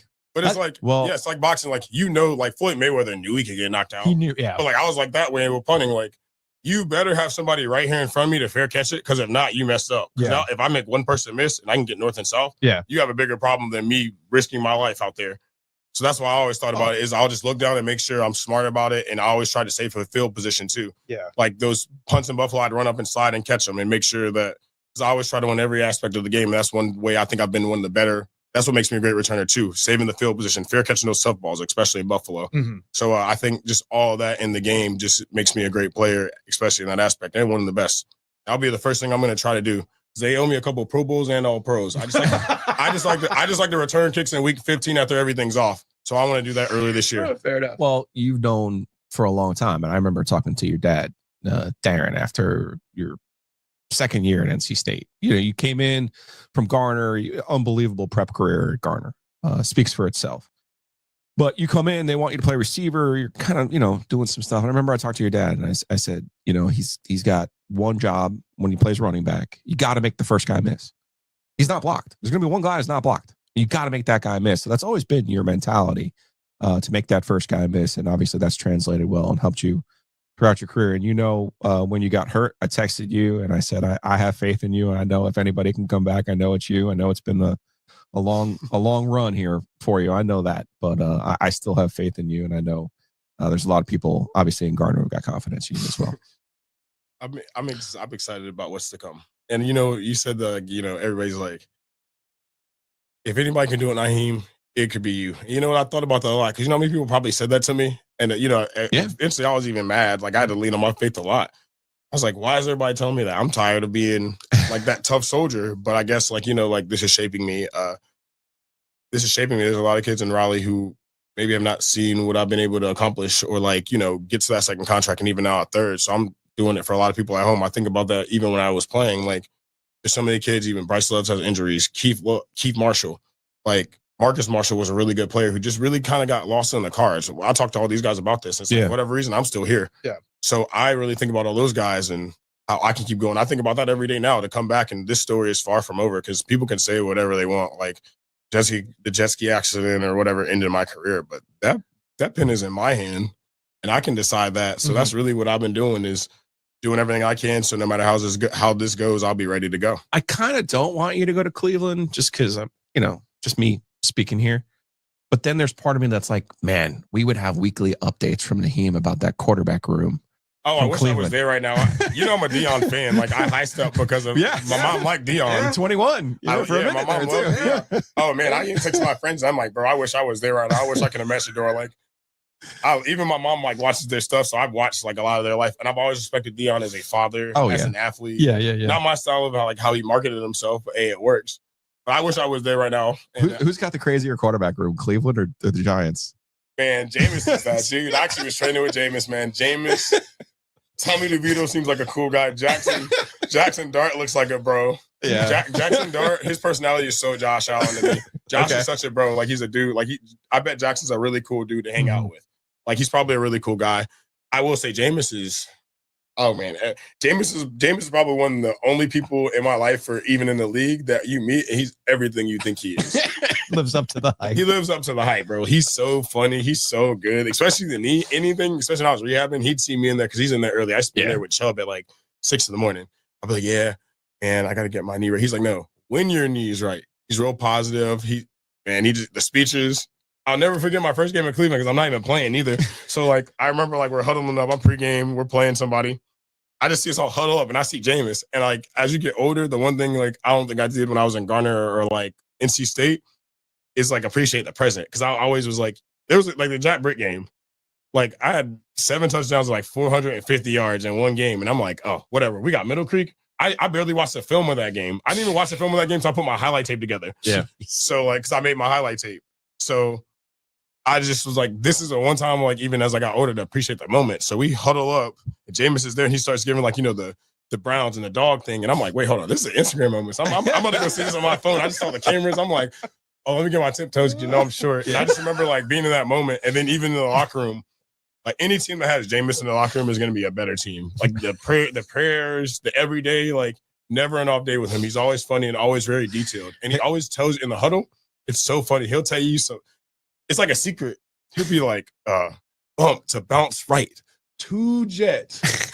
Cutter indigo. Team. H slam. on one. Ready? And I'm like, oh my. Like I always got the play. How does that mesh with Russ and his personality, you think?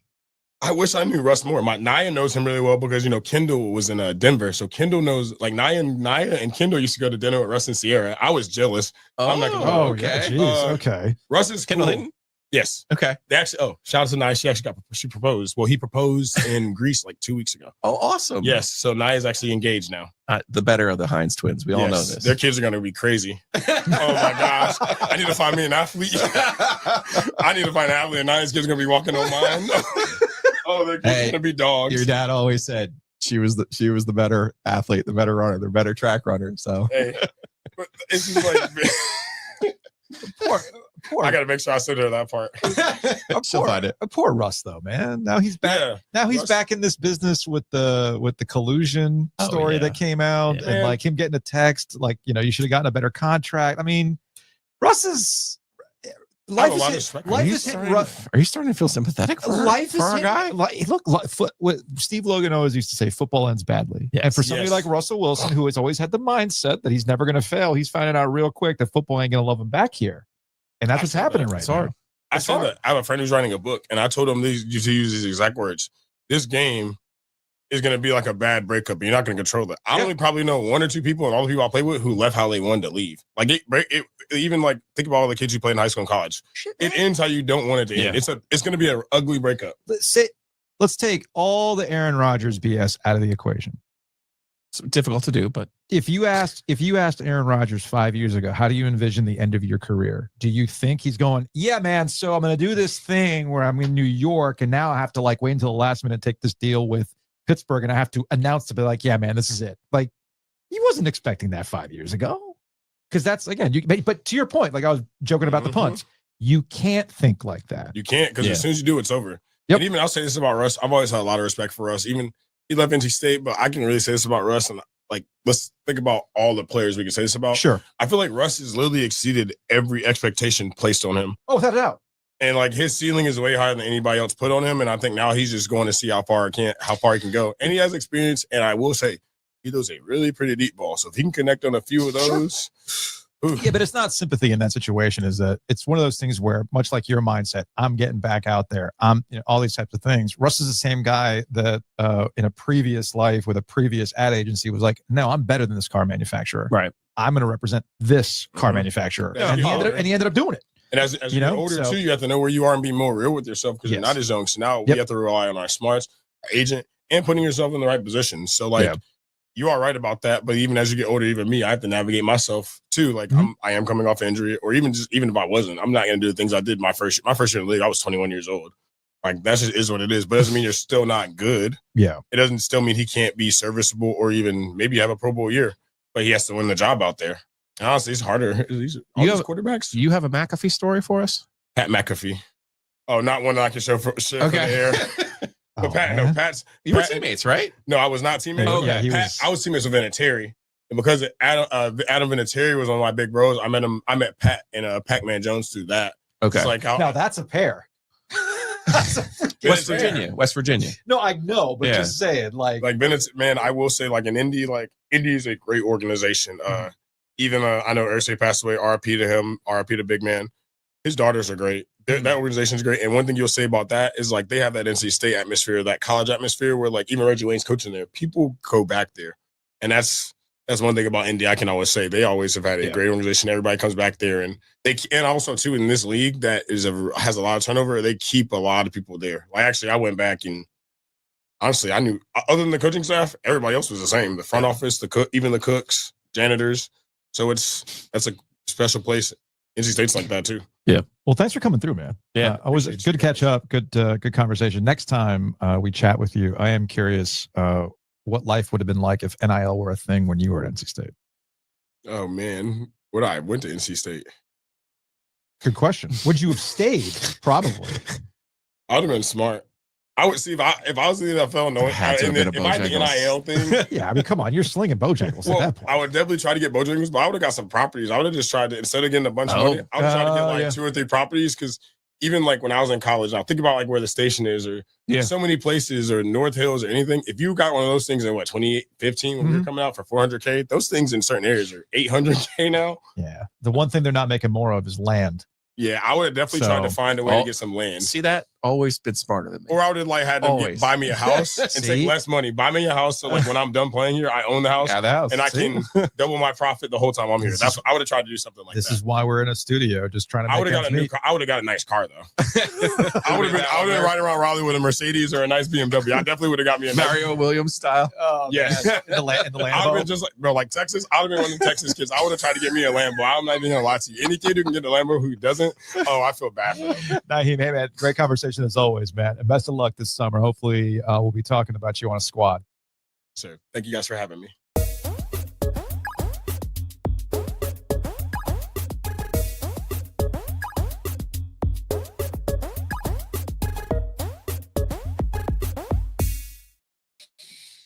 That dude is fantastic. Love catching up with Nyheim. You ended up with lunch. Did you go out to lunch with him finally? Yeah. Okay. Yep. That's good. We enjoyed it. That's good. That's good. Hopefully he goes to a non-cold weather city, maybe for him, for his purposes. Yeah. He spent a lot of time in the cold weather cities. Anyway, appreciate him coming through the studio. Big thanks to Hometown Realty for being an OG corporate champion. Right now, they could have helped Nyheim with his NIL deals. Yeah. Oh, what, property? Yeah. Absolutely. The folks over at Hometown Realty understand where things are in the market right now. In fact, things are kind of flat inventory-wise. A lot of inventory. Real estate in this area is kind of flattened out a little bit. So if you've been thinking about buying a house, now's the time to do it with the amount of inventory that is out there. Don't sweat the interest rates because the minute the interest rates go down, there could be a influx of people that are looking to buy and take advantage. Be smart. Take advantage of it now. Get the home you're looking for with our friends at Hometown Realty. They're looking ahead. They're seeing where things are. They see the trends, and they're going to make sure that that benefits you so you can buy and sell with confidence. So check out myhtr.com. And we're talking about interest rates, right? You might be like, oh, I got to wait for the interest rates to come down before I really do anything. Well, you're only concerned with that if you are doing things like paying down interest rates, paying closing costs, any of that kind of stuff. Don't do any of that. Contact our friends at Miller Lending. MillerLending.com/the-OG. That's our landing page. Go there, tell them we sent you, take that thing to close, and you're going to get you are going to get a Raleigh wine shop gift basket. Easy for you to say. Woo! Slow down, Ovius. Jeez. Anyway, you can take advantage of no closing costs. What does that mean for you? Well, we just talked about Hometown Realty. You buy a house now, the interest rates might not be at an ideal point for you. Don't worry about it, because if the rates come down in 6 months, you've already got your house, and then you can just refinance again. No closing costs involved, so you save money every single time. I am doing a decent enough job explaining it. Miller Lending is going to do an excellent job explaining it. And more importantly, this is a key feature of our friends at Miller Lending. If refinancing does not actually work for you, they're going to tell you this. They're not just going to rush you into refinancing because they can. That's not how it works. Tell me, hey man, we can't touch that primary loan, so we'll do a HELOC. We'll do it later, or we'll do something like that. That is customer service. So call them today at 919-447-3377 or MillerLending.com/the-OG. You bought your house, you took it to close, you just did the thing with the refinance. It's time to celebrate. Simply Crepes. Pop the champagne, literally with a champagne flight. or an espresso martini. All these things at Simply Crepes to go along with fantastic meals. Location on Oberlin Road, over by the Village District, and of course, Lafayette Village of Simply Crepes. Be whisked away. Just close your eyes, and you'll be in Provence at Simply Crepes in Lafayette Village. But again, they got a great bar program, and fantastic food. It's all at Simply Crepes. And speaking of your home, you bought this house, you love it, but the windows could use a little work. Could use some new blinds. Maybe you're looking for some automation. Maybe you're looking for true blackout solutions so you can get a good night's sleep, especially since we're in the longest days of the year right now. Lights creeping in at like 5:30 in the morning, and it doesn't get dark until about 9. And it's hotter than anything. It's a Kenny Rogers roaster summer. So what do? Contact our friends at Bloomin' Blinds. 919-980-9815. You can visit them online at bloominblinds.com. Bloomin, no G, bloominblinds.com. Chris and the family, they're going to take care of you. So give them a call at 919-980-9815.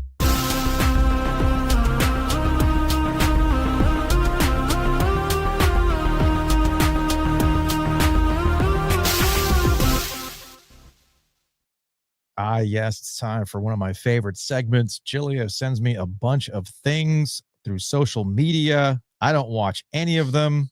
I save them for the podcast. Do you even remember half of these?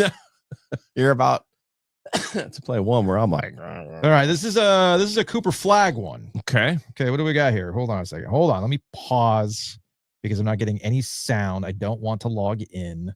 Hold on. Here we go. What do we got with Cooper Flagg? Do you want to give me sound or not? That's fire. That's cool. That's hard. Where is your hometown? It's called Newport, Maine. Shout out. How big is your hometown? Not very big. It's a bunch of small, tight knit communities. Everybody knows everybody. So is it true that you grew up harvesting peas? That is a true story. One of my teammates, their parents owned like a farm, trying to make some money in the summer. Like harvesting peas got anything to do with basketball at all? I mean, maybe mentally. You gotta be mentally tough to be able to sit on a bucket and pick peas for hours at a time. Yeah. What university did you go to? I went to Duke. Already know. Put on that board. Okay. Yeah. Went to Duke. It's the best place I've ever been able to play in front of. The last home game we had, I cried, driving really? to the gym. I was like, yeah, I'm gonna miss this a lot. Who first put the ball in your hands? My parents. I feel like they both played college basketball. Okay. You missed the best part. They said, "Do you have a nickname?" Oh, hold on. Go to and you don't need. I'll do it for you. He goes, "Do you have a nickname?" He goes, "They call me the main Cooper Flagg." Nah, do you have any nicknames? The main event. That's fire. Like, no one's ever called you the main event. Dude. That's the first time I've heard that. Also, this draft, he was coddled at Duke by his PR team. It is what it is. They don't see a need for the media anymore. I get all that. But yeah. One thing has become very clear as he's done awkward interviews like this and others at the draft yesterday. He has zero polish for someone who's made $28 million in endorsements already. Zero polish. He is incapable of forming sentences and ideas and sharing ideas and all these. It's like, come on, man. Regularly interact with other adults in a way that would help you. He'll never need to. That's the thing. Maybe you're right. That's what I get back to the start of the conversation today with Cooper Flagg and things like that. He is a perfect encapsulation of how corporate everything is now. Don't believe me? I didn't see this. I guess Luke DeCock, the main event. Luke DeCock of the News and Observer, I guess, was on a email release about Cooper Flagg getting drafted overall number 1. And I guess it was from Gatorade. So it reads, Cooper Flagg, Gatorade athlete. Okay. And the quote is, "It's pretty crazy to look back on the journey I've had with Gatorade. From drinking it as a kid to making history with them last year when I joined the roster.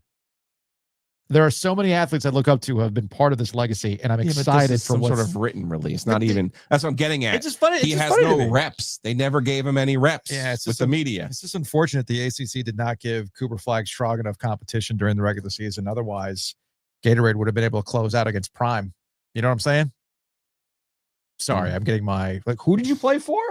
Gatorade athlete? Got you now. What is this? Didn't realize that. No, I get what you're saying, but I truly understand what you're saying. What I would retort is that it doesn't matter because things are so polished and can be made up on social media. And it's like the main event and all that kind of stuff, dude, they ain't marketing you anymore.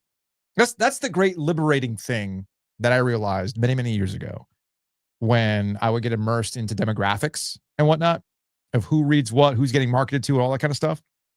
Once you turn like 25, but they don't care about you anymore. So you and I might view this stuff. I'm like, where's the polish? This is all kind of cringe. The main event.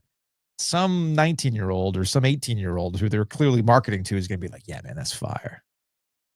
So we have aged out, man. Now, but there's also a wistfulness to it. Nyheim Hines is 29. Yeah. I've known him since he's 16. We've talked to him since he's 16. But he's a millennial, dude. But notice our interactions with him. And they've always kind of been that way. Now he's got obviously more now because he's been in the NFL. Yeah. Right? Yeah. But what I'm saying is, Cooper, it's not me being an old man yelling at clouds saying, oh, whatever. This is, you have no polish. It's for his benefit. Like, as Nyheim said, you gave me a nickname. You helped me out. We had regular interactions. Mm-hmm. Guess what? I talked to Nyheim when they lost. I made him come out and talk to me. Yeah. I made him come out and do it. Now, he did that at the Final Four. They had him up on the podium. But part of it is you've got to be comfortable with who you are. You and I now have learned this in year 3. And it took 20 years in the media business to understand it. If you don't look out for you, guess what?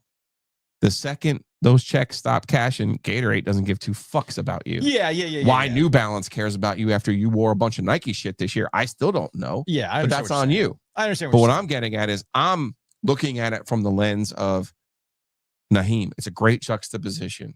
Mm-hmm. Having a guy who, and I'm not saying it's because of me. I'm saying it's because NC State actually made him talk to people. Garner made him talk to people. But now they don't. The Colts in the NFL, they made him talk to people. Now they don't. That's the thing. As the top 1%, he didn't have to do it. No. And I'm just saying, watching all this stuff this week, he's very uncomfortable. He's very unrelatable. He's actually very boring. Which is why maybe they want that. Maybe they want what that. they want. Maybe they want that's that. like, are you finally hearing me now? No, I do, because you're saying Shedeur Sanders, who has all of this, has the polish, has the delivery, and what's heck, and that got him sunk to the 5th round. Meanwhile, this kid's like, I'm not going to say a word. He's tofu. He's going to take on whatever flavor the corporate wants him. Jordan, Jeter. Yeah. Okay. So, and I don't mean that in a nefarious way. It's why I get back to, some people. That was Michael Jordan forever. Yeah. Republicans buy shoes too. Yeah. So this man's here to be an avatar and be the front-facing person for the Dallas Mavericks. They're going to rally around that. And he's also a good corporate person for Gatorade, New Balance, and everything else because he looks good on camera. He does the social media stuff. And they don't, and that's the thing that I think you and I will continue to struggle with and understand. Let me rephrase. You're right in that in the long run, it benefits athletes to actually interact with people rather than just be this corporate avatar. Yeah. Okay. And not to coddle them. But really, what is it? I mean, what does it mean? Where did it affect Cooper Flagg negatively? He's still the number 1 pick in the draft. He still has all these endorsements and he'll be fine. So really, what's it matter? Okay. Christian Laettner played in the NBA for 13 years. He was on the dream team too. Yeah. Nobody remembers him for either one of those things. I would just say to you, if you're in that stratosphere, the reps would have helped him. Yeah, I get that. You know what I mean? I get that. Oh boy, this is right up your alley.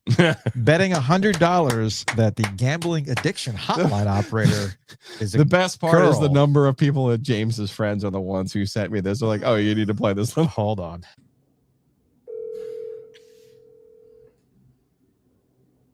Thank you for calling the gambling helpline. Can I help you? Come on.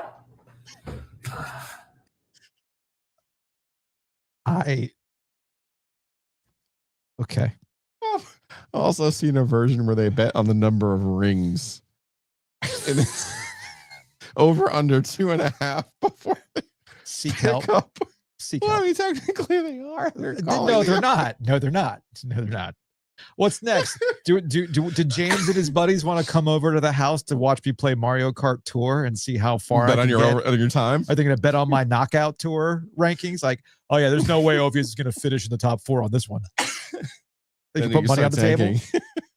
Well, there is. We can't tell you the bet. I mean, there is something to be said. There is something to be said about Mario Kart Tour right now online, where it actually helps to sandbag than it is to be a front runner because you'll get the better. Like you'll get the blue shell. You'll get bullet bill, that kind of stuff. Speaking of gambling, what are you going to do if you see Adrian Peterson on the other end of a table, Joe?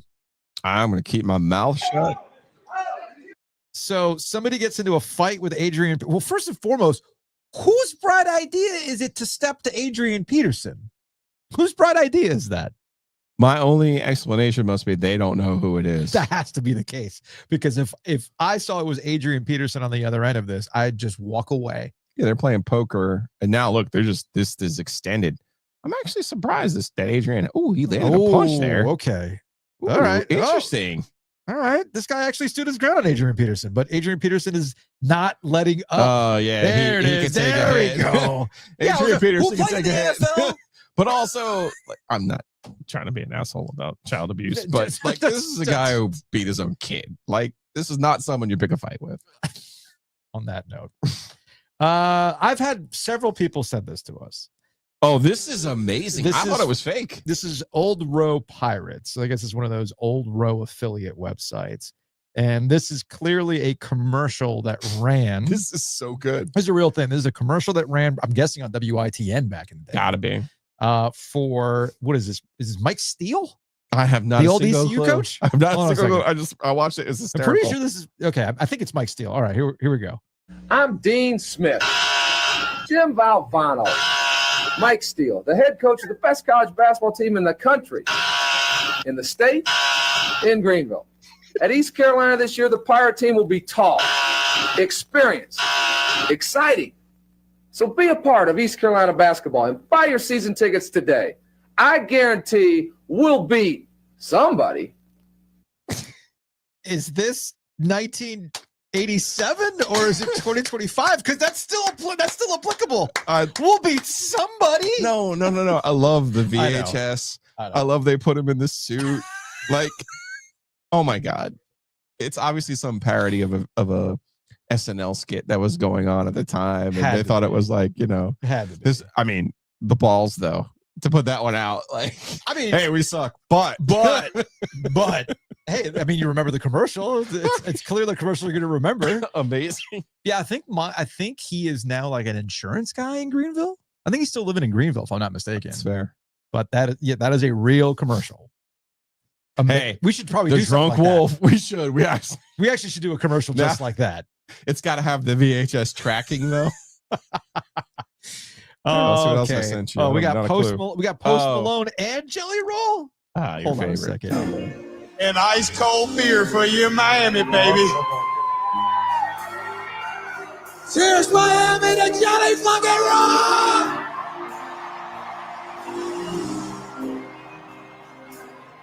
Okay. I just like sending you anything Jelly Roll now. Kind of like at the time when it became the bluegrass. Yes. When people would just continuously send you bluegrass covers. You're not alone.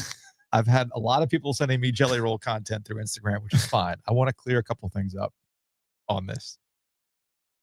I don't have any problems with Jelly Roll. In fact, every generation of music has dudes like Jelly Roll. My point was that Jelly Roll is the next in a long line of dudes like that. That's all I'm saying. And I actually like Post Malone's talented, dude. He's a talented dude. Okay. I have more of a problem with what I saw this week, and nobody sent it to me. Drake and Morgan Wallen linking up. That's a nightmare blunt rotation. Was he in Canada? I don't know where he was. I just know that he came out. He usually likes Morgan to take Wallen. the locals out with him. So maybe he was in Toronto. So somewhere, maybe that was the case. Somewhere Drake comes out with Morgan Wallen, and I'm betting you somewhere in Kendrick Lamar's bunker somewhere, he just looked at it and goes, and he made the same face that he did in the Super Bowl going, oh, interesting, Drake. Didn't we have a whole summer about this particular topic? Gotcha. All right, let's see. What else did you send me? This is from our guy, Mitch. This is awesome.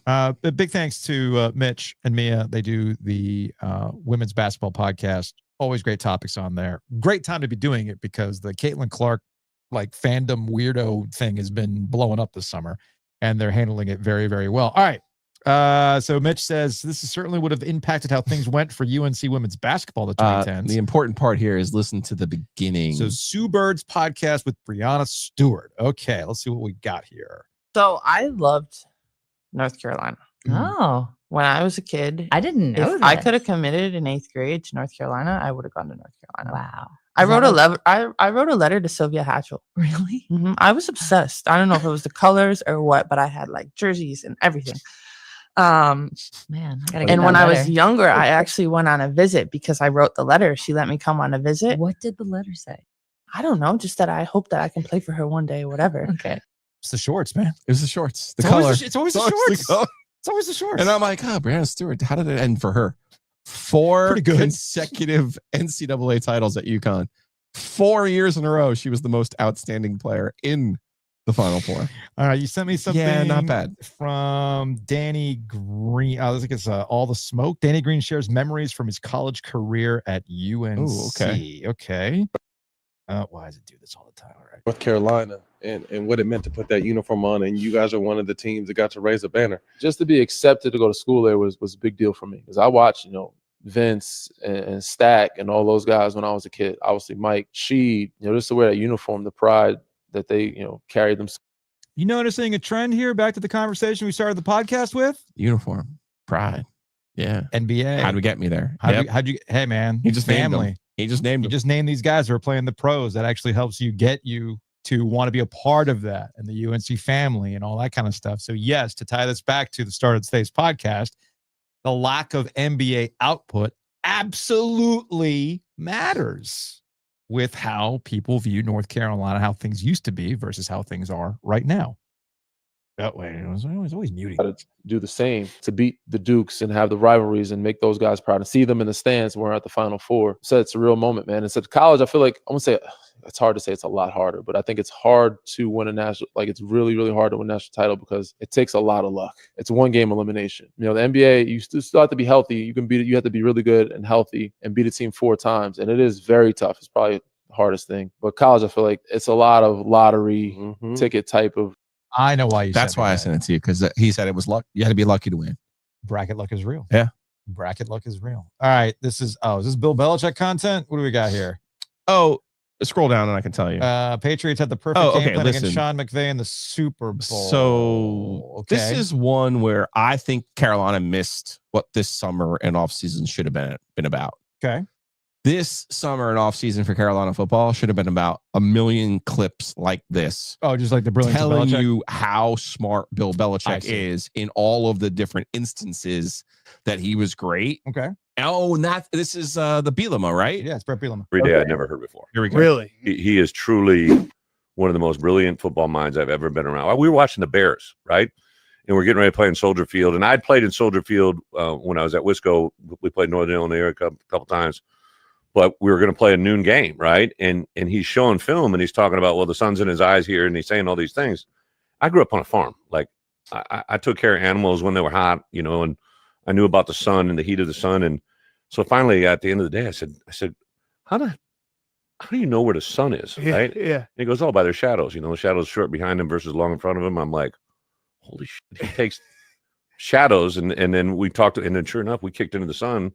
And told we had a whole game plan about when they were going to be returning into the sun. Using the sun as a weapon. Yeah. That's crazy. So and then like for the You did it. Yeah, so I didn't realize Bielema had taken a year off to be like an analyst with Belichick. Yeah. And again, these are the kind of things. Clear, Joe. No, I know, but these are the kind of things that Carolina should have been highlighting. Mm-hmm. This Malcolm Butler, this, little things like this, the sun. That is huge Dean Smith energy right there. Mm-hmm. I invented the tired signal. Really? Wow, Dean, I'm so glad you invented the tired signal. No one would have ever thought of telling someone else they were tired. Well, I invented the huddle at the free throw line. Shit, Dean, man, those cavemen who huddled together, man, they never could have coached basketball because you thought of the huddle. Don't you need a willing participant though to do that? You do. You need a willing participant.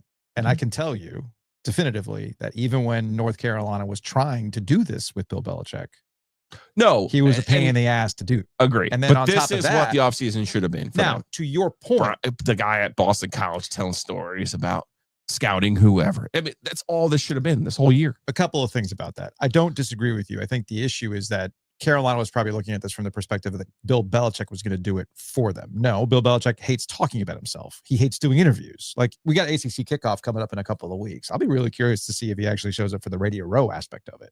And they might send somebody else out there like Mike Lombardi. I don't know. I don't know how that's going to play out. It's one thing to talk about Bill Belichick when you're on another podcast. It's another to try to like force the issue. Like imagine getting Bill O'Brien, the Boston College head coach, to be like, hey, can you pump our tires? Thanks. Right. That's going to be tough to do now. Now you could go out and get former players to tell you about the brilliance of that. But what did we also get when Carolina hired Bill Belichick? We got the Rob Gronkowski's, then Tom Brady's talking about like, can you imagine him with college players?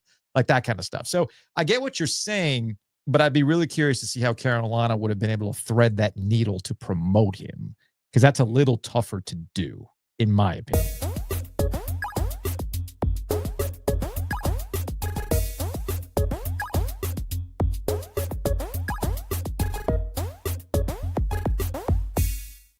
Big thanks to Happy and Hale for sponsoring us. You take hockey breaks. We are going to be taking a break next week. Oh, something just fell over there. We're going to be taking a break next week, but hockey's not taking a break next week because free agency is in full effect. Take a break. Let's take a hockey break. Brought to you by Happy and Hale. I've been trying not to engage with a lot of the Carolina Hurricanes free agency speculation. I'm trying not to, because then you get yourself all worked up and all that kind of stuff. So I'm much more curious about, all right, let's wait till the dust settles before we really truly evaluate what the Hurricanes are for this upcoming season.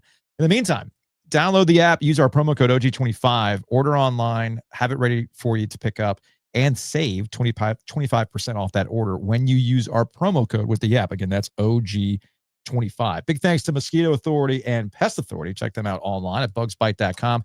It is gross. It's been gross. I know it was a little nicer today compared to earlier in the week, but all this humidity, all the dew point, all the storms just leads to mosquitoes and roaches trying to get in.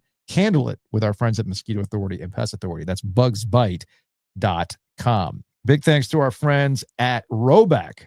Check them out online at roback.com. OG20 is the promo code. Quick ship, ladies and gentlemen. I ordered on Sunday, and I'm getting stuff today. Whoa. I'm sure it's going to be there when I get home today. So go to roback.com, RHOBACK.com. OG20 is the promo code to save 20% off your order.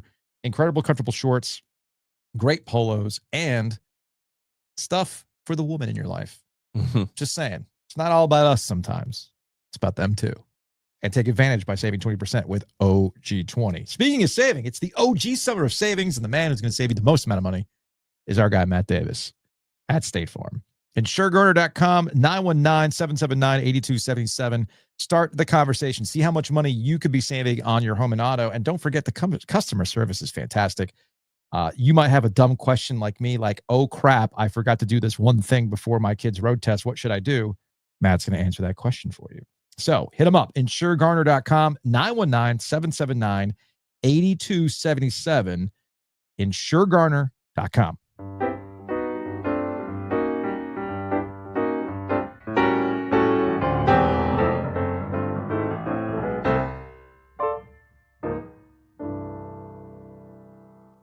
All right, let's get out of here with some quick Hey Joe comments. What do we got here? Yes, we've got what do we got? Blue Canyon clips. Y'all are haters.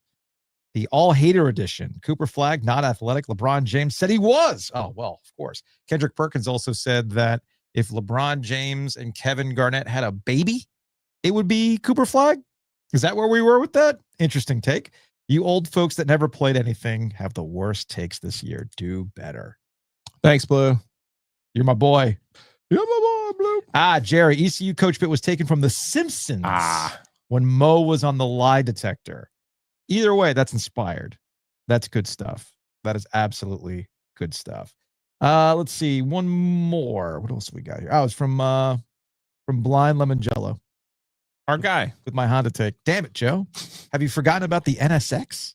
F1 racing program? Now look at, you're a Disney adult, but you're clearly not a Honda adult. Okay.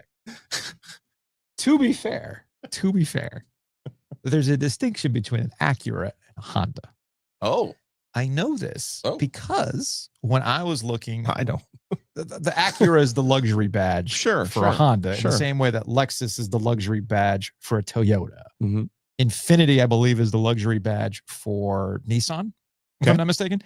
So regardless, as a previous Acura owner, I enjoyed my Acura. And if it wasn't $15,000 more, I probably would have gone for the new Acura Integra instead of my Honda Civic hatchback when I got into my accident and I used the insurance money to go buy a new car. Because that Integra is slick, but it's also like $15,000 more than my Civic hatchback. So savings, folks, savings. And that's my point. Summer savings. That's right. And that's my overall point. You can get a really nice Honda. I feel like that's Cooper Flagg. Reliable. It's going to get you where you need to be, but it's not going to wow you. That's all. I think we saw an entire season of that at Duke. I mean, it took till what, the pit game, till we finally had the moment when he yammed on one of the twins. Yep. Took a while. Always act like you're the other twin. Oh, of course. It was never you. It was my it was him. It was him. It was my brother. It was him. Anyway, I was going to wrap it up for today's show. We're putting some Bill Simmons numbers, man. With these cranking through it, man. With these podcast links. My goodness. Anyway, we'll be back for an OG mailbag. Thanks to our friends at the Butcher's Market. We'll play a lot of those top 10 losses calls that we've been getting. So we appreciate that. Plus some other questions in the mailbag. We appreciate you being part of OGTriangleMedia.com if you want to get the full mailbag.